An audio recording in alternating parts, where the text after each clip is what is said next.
Habibi, come to Dubai. నేనైతే welcome to India అనే చెప్తాను. అందరూ దుబాయ్లో ట్యాక్స్ ఫ్రీ, దుబాయ్లో అసలుకి ఏం ఇబ్బంది ఉండదు, దుబాయ్లో ట్యాక్స్ కట్టాల్సిన అవసరం లేదు అంటారు. కానీ for example cost of living అని ఒకటి ఉంటుంది. మనకి ఇక్కడ ₹1 ఖర్చు అయితే అక్కడ ₹2 ₹3 ఖర్చు అవుతుంది. ఆ డిఫరెన్స్ అనేది మీకు చెప్తాను.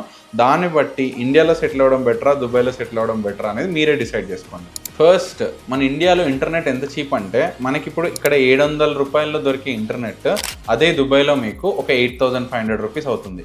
మీరు ఈ ఓటీటీ ఛానల్స్కి ఒక 2,000 ఇండియాలో స్పెండ్ చేస్తున్నారంటే అదే దుబాయ్లో మీరు 5,500 స్పెండ్ చేయాలి. మీరు ఫైన్ డైనింగ్కి కానీ లగ్జరీ రెస్టారెంట్స్కి వెళ్ళేటప్పుడు యావరేజ్గా మీ మంత్లీ ఎక్స్పెండిచర్ ఒక 10,000 అవుతుంది అనుకుందాము. దుబాయ్లో అది 35,000 అవుతుంది. ట్రాన్స్పోర్టేషన్ ఇండియాలో ఎంత చీప్ అంటే దుబాయ్లో ఆయిల్ ఇవన్నీ ఉన్నా కానీ మన ఇండియాలో ₹1,000 అయ్యే ట్రాన్స్పోర్టేషన్ మీకు అదే దుబాయ్లో 7,500 పర్ మంత్ పడుతుంది కంపేర్ చేస్తే. సో దుబాయ్లో ఎంత ట్యాక్స్ ఫ్రీ ఉన్నా కానీ మన ఇండియాలో ఖర్చులు ఎంత తక్కువ ఉన్నా కానీ దీని మీద నీకు ట్యాక్స్ పడుతుంది. కంపేర్ చేస్తే కాస్ట్ ఆఫ్ లివింగ్ వైజ్ ఇండియాలో నీకు అన్నీ దొరుకుతున్నాయి, దుబాయ్లో దొరికేవన్నీ ఆపర్చునిటీస్ వైజ్ కానీ లగ్జరీ వైజ్ కానీ అన్నీ నువ్వు ఇక్కడే ఉండి ఎంజాయ్ చేయొచ్చు. అంత ఆపర్చునిటీస్ ఉన్నాయి, అంత జనాలు ఉన్నారు. So think which is the better option. ఆ బెటర్ ఆప్షన్ మీరు కమెంట్ సెక్షన్లో మెన్షన్ చేయండి. See in the next video.